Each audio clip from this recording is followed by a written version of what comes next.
En este vídeo vamos a explicar cómo funciona el proceso de adquisición de la primera lengua. En concreto, vamos a ver cuál es la metodología que utilizamos los lingüistas para el estudio de la adquisición del lenguaje y cómo funciona el proceso de adquisición de la L1. Veremos en primer lugar el desarrollo de la percepción, después el desarrollo de la producción y después veremos el desarrollo por niveles lingüísticos. Dentro de la metodología para el estudio de la adquisición del lenguaje podemos distinguir dos tipos de estudios. Los estudios longitudinales, que nos permiten la observación sistemática de un niño durante el tiempo que dura el proceso de adquisición, y por otro lado los estudios transversales, que son experimentos de elicitación y repetición de tareas específicas con un grupo de niños. Los estudios longitudinales nos dan la imagen general del proceso de adquisición, mientras que los estudios transversales nos permiten investigar un fenómeno lingüístico concreto.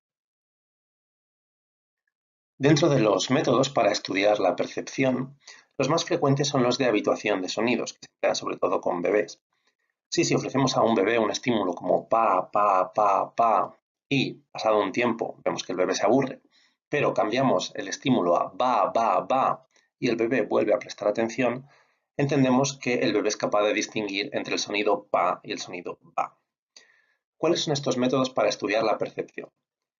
Bien, uno de ellos es la tasa de succión, donde se mide la velocidad con la que el bebé succiona el chupete que está conectado a un ordenador. Otro es la duración de la mirada o la latencia de orientación, donde se mide la duración de la mirada del bebé a uno u otro estímulo en función de lo que escucha. Y otro experimento sería la preferencia del giro de la cabeza, donde al bebé se le ofrece un estímulo a ambos lados y en función de dónde gire, pues vemos si es capaz de distinguir ciertos sonidos. Esto se utiliza para niños pequeños. Para niños mayores de 2 años ya podemos emplear otro tipo de estudios, como tareas de comprensión, responder, señalar, etc. Entre los métodos para estudiar la producción tenemos la observación sistemática. Por ejemplo, hasta la segunda mitad del siglo XX eran muy frecuentes los diarios de padres.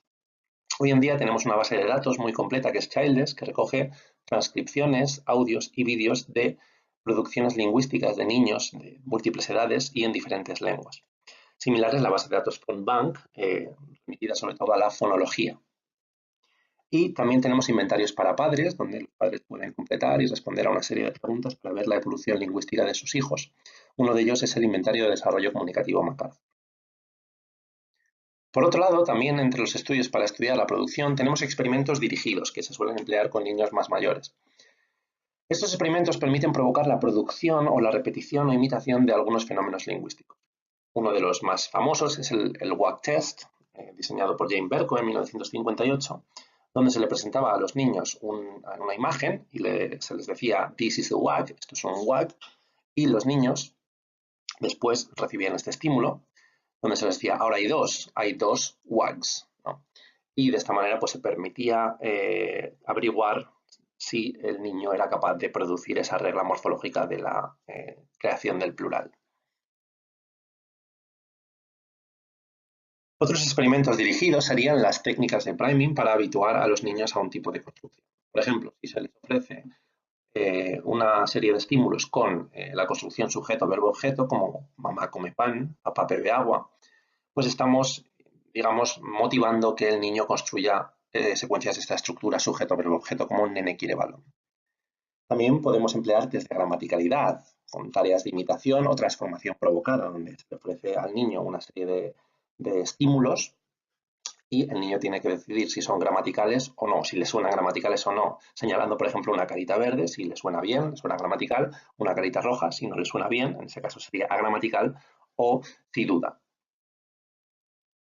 También en contextos determinados podemos emplear técnicas de imagen cerebral como electroencefalogramas o resonancias magnéticas para determinar y comprobar cuál es la actividad cerebral de los niños ante determinados estímulos lingüísticos. Una idea importante es que lo que los niños dicen es solo un reflejo parcial de lo que saben. En este sentido, la competencia lingüística de los niños es mucho mayor que la actuación que ejercen al respecto. La adquisición de la lengua materna es un proceso rápido, espontáneo, natural, inconsciente y que no necesita instrucción explícita. Además, es un proceso universal, se produce en el mismo periodo en prácticamente todos los niños del mundo, en un plazo muy corto de tiempo, e incluso los niños sordos experimentan el mismo proceso de adquisición del lenguaje con ciertas peculiaridades. Es un proceso bastante universal en todos los niños. Además, es un conocimiento estable. Una vez que se adquiere el lenguaje no se olvida, frente a otros conocimientos que sí se olvidan. Es necesaria una estimulación lingüística, ¿no? El proceso de adquisición no es exitoso si no se ofrece un estímulo lingüístico. Y la capacidad para la adquisición del lenguaje se reduce tras el denominado periodo crítico. Hay una gran variabilidad interindividual e intraindividual. Aunque hay una serie de patrones y de regularidades, sí es cierto que hay mucha variación en los procesos de adquisición entre los niños y sobre todo dentro de un niño puede haber una primera fase que desarrolla más rápido que otra o un niño que hasta cierta edad no ha desarrollado el lenguaje y de repente empieza a pronunciar muchísimos más sonidos o a dominar muchísimo más léxico. Bien, pasamos ahora al desarrollo de la percepción. El desarrollo del oído se produce ya en el periodo intrauterino, en torno al sexto mes de gestación. Es de hecho de los pocos órganos completamente maduros al nacer. Tenemos también un desarrollo motor tras el nacimiento que es previo al desarrollo del lenguaje. Esto implica un descenso de la laringe y cierta maduración cerebral. Posteriormente tenemos un desarrollo cerebral que se produce ya desde el nacimiento. Hay una lateralización y especialización neurológica del hemisferio izquierdo hacia el lenguaje. También observamos una discriminación descendente de los sonidos. Hasta los 6-12 meses, los niños son capaces de distinguir los sonidos de cualquier lengua del mundo, pero a partir del primer año de vida solo percibimos ya las diferencias fonológicas en nuestra lengua. También la segmentación del habla. A los 6-8 meses, el niño es capaz de reconocer secuencias posibles en su lengua, tiene cierto grado de percepción categorial y también segmenta los límites entre las unidades lingüísticas. Cuando un adulto habla con un niño, con un bebé, emplea secuencias como esta. El nene quiere agua. Esto se conoce como maternés o lenguaje dirigido a los niños, en inglés motherese o child-directed speech. El maternés se caracteriza por la exageración de pautas acentuales, una entonación agradable y el empleo de frecuencias más elevadas. El habla es más lenta, la pronunciación es más clara, se utilizan más pausas, frases cortas y simples y abundantes repeticiones. Con el maternés hay una estructura conversacional que permite que el niño interactúe con el adulto. Bien, pasamos ahora al desarrollo de la producción. Vamos a ver las diferentes fases en la producción del lenguaje en los niños. La primera es la fase de los gorjeos y balbuceos, que tiene lugar en torno al primer año de vida. Es una fase prelingüística que supone un entrenamiento para el lenguaje. Posteriormente viene la fase de la palabra única, entre los 12 y los 18 meses aproximadamente. Aquí se desarrollan las primeras palabras que tienen que ver con léxico de parentesco, animales, alimentos o juguetes. Los enunciados que se emiten en esta fase son enunciados de una sola unidad, de ahí que esta fase también reciba el nombre de holofrástica, ¿no? Es el periodo holofrástico. Por ejemplo, nota aquí para la frase no está aquí. En torno a los 18-20 meses, aproximadamente de media, un niño domina unas 50 palabras. A continuación viene la fase de las dos palabras, desde los 2 años aproximadamente. Aquí hay un desarrollo progresivo de la fonología y los niños ya empiezan a combinar palabras. Por ejemplo, nena silla, papi come, gato malo. Hay un periodo de explosión léxica, los datos varían, pero algunos autores sostienen que los niños aprenden hasta 10 palabras nuevas cada semana. Y en esta fase es donde encontramos los fenómenos léxicos de sobreextensión e infraextensión. Por ejemplo, sobreextensión cuando el niño emplea agua para cualquier líquido, no solo para el agua, sino también para la leche o para cualquier líquido.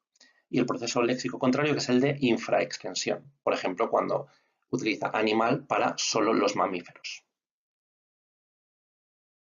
Posteriormente se produce el desarrollo de la morfología, desde los 2 años y medio aproximadamente. Aquí aparecen la flexión, los rasgos de concordancia, y es donde encontramos fenómenos de sobregeneralización morfológica, por ejemplo, el empleo de rompido por roto, ¿no? Regularizaciones de formas verbales. Posteriormente, el desarrollo de la sintaxis, en torno a los 3 años aproximadamente, empieza a producirse. La combinación de oraciones se hace más compleja y aquí se adquiere ya casi plenamente la fonología.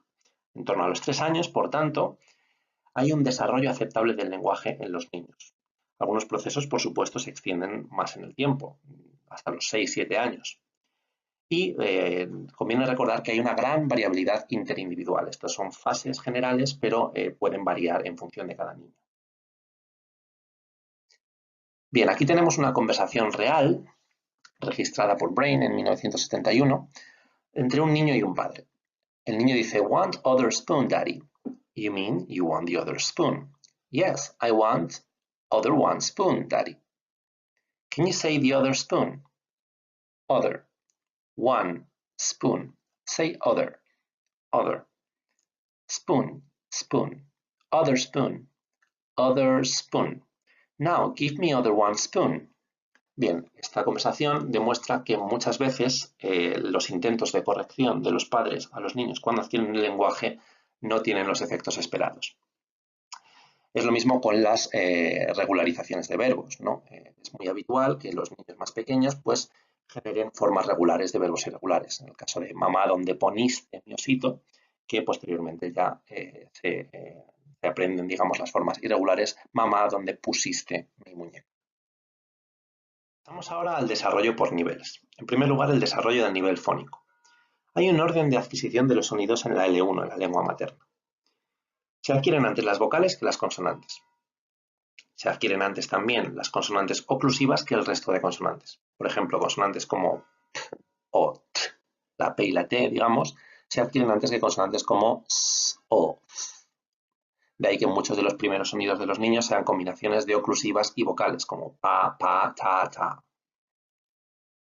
Bien, se adquieren antes las consonantes labiales, después las dentales, alveolares, después las velares y posteriormente las palatales, ¿no? Aquí tenemos una imagen de los diferentes puntos de articulación.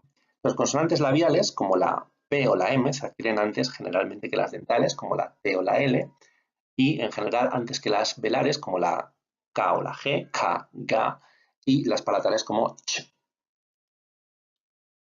Bien, los contrastes fónicos en posición inicial se adquieren antes que en posición final. Por lo tanto, un contraste como rey y ley sería anterior a un contraste como mar y mal. Las sílabas con estructura consonante vocal o vocal también se adquieren antes, ¿no? De tal manera que muchas de las primeras sílabas o palabras de los niños tienen una estructura silábica de este tipo: mamá, papá, aba, ¿no? Consonante vocal o incluso solo vocal. Y los sonidos más comunes en las lenguas del mundo se adquieren antes también comparativamente que los sonidos menos comunes en las lenguas del mundo.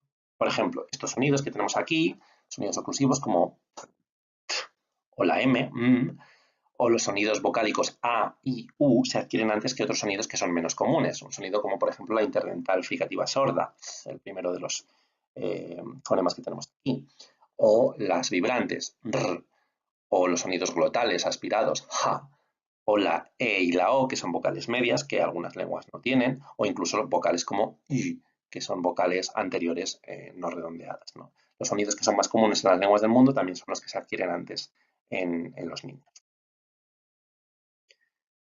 Bien, hay una serie de procesos fonológicos característicos del lenguaje infantil.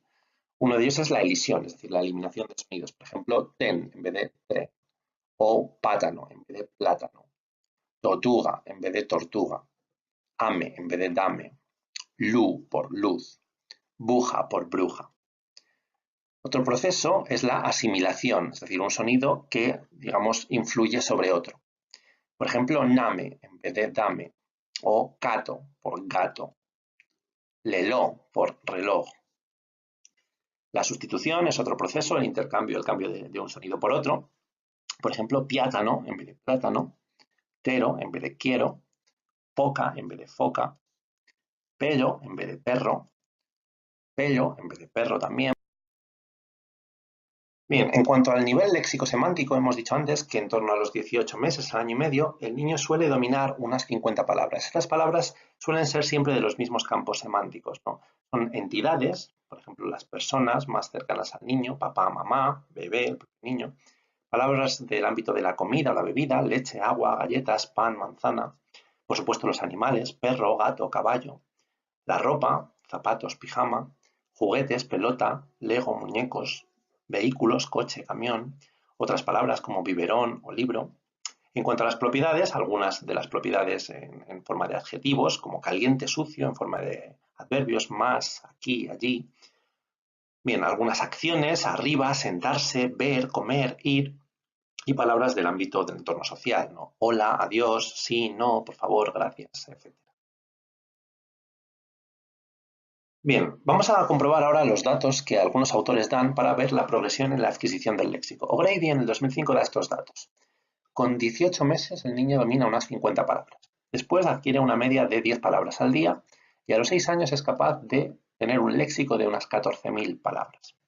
Después aumentaría hasta 20 palabras al día y a los 18 años los humanos somos capaces de dominar unas 60.000 palabras. Vamos a ver ahora el promedio de adquisición de palabras por edad que ofrece Saxton en 2010.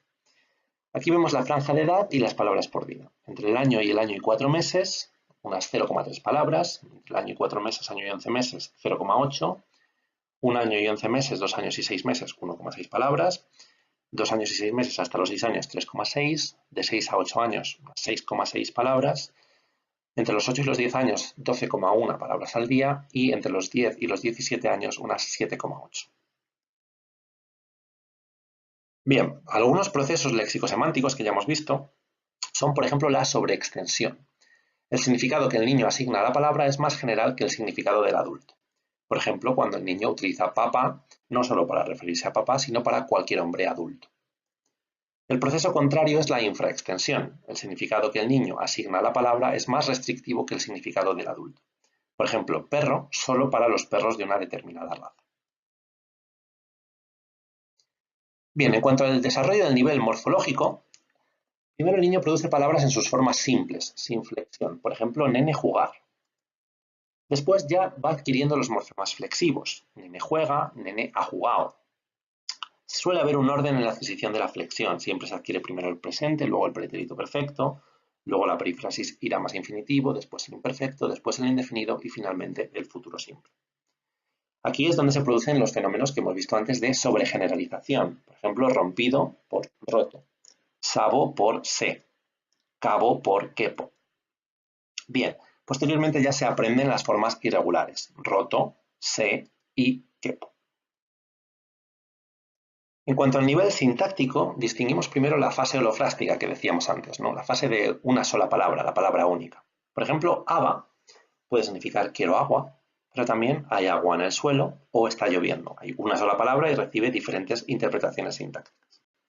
A continuación se produce la fase de las dos palabras.